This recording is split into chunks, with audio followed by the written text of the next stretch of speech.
আসসালামাইকুম। আমি একটা রান্না নিয়ে এসেছি, ডিম দিয়ে টক দই দিয়ে একটা সুস্বাদু রান্না। এখানে ডিম, টক দই, এখানে ধনেপাতা, কাঁচামরিচ বাটা, এখানে পেঁয়াজ, এখানে আদা, রসুন, পেঁয়াজ বাটা, এখানে লবণ, চিনিও লাগবে। এখানে আমি সব কিছু রয়েছে, কিন্তু গুঁড়া কিছুই লাগবে না। কড়াইটা গরম হয়ে গেছে, তেল দিয়ে দিই।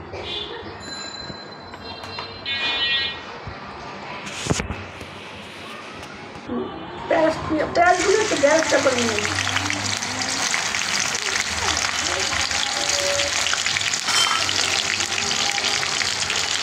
একটু লবণ দিয়ে দিলাম।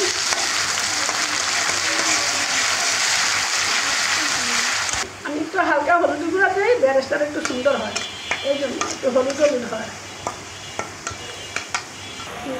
বেরেস্তাটা হয়ে গেছে, তুলে দিই। এখন মশলাটা দিয়ে দিলাম, আদা, রসুন, পেঁয়াজ, জিরা, বাটা, লবণটা দিয়ে দিলাম। মশলাটা কষানো হয়ে গেছে, কাঁচামরিচ, ধনেপাতা বাটা এটা দিয়ে দিলাম।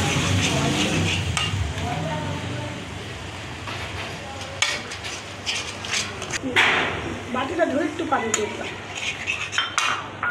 এখানে মরিচের গুঁড়া, হলুদের গুঁড়া কিছুই ব্যবহার করবো না।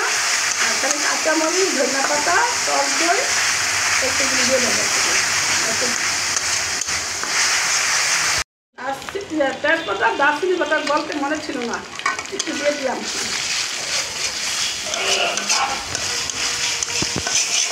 টক দইটা দিয়ে দিলাম।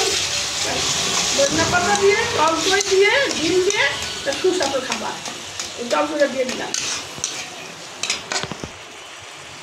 আপনারা বাসায় এটা ট্রাই করবেন।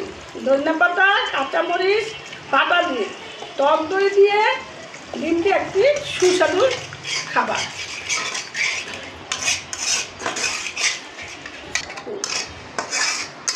এই ডিমটা আগে সিদ্ধ করে রেখেছি, কারণ গ্যাস থাকে না, তো স্টোভে রান্না করি, এই জন্যে আমরা ডিমটা সিদ্ধ করে রেখে দিয়েছিলাম। গ্যাস আসবে 3টার দিকে আসবে। ডিমটা দিয়ে দিলাম।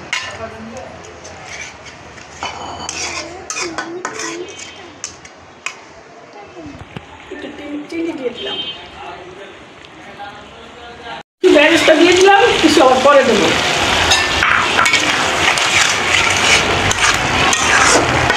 পাতা দিয়ে ডিম হয়ে গিয়েছে।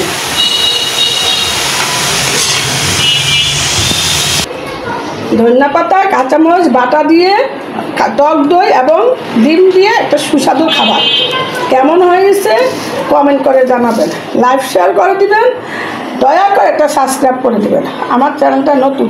আগামীকাল দেখা হবে। আল্লাহ হাফেজ।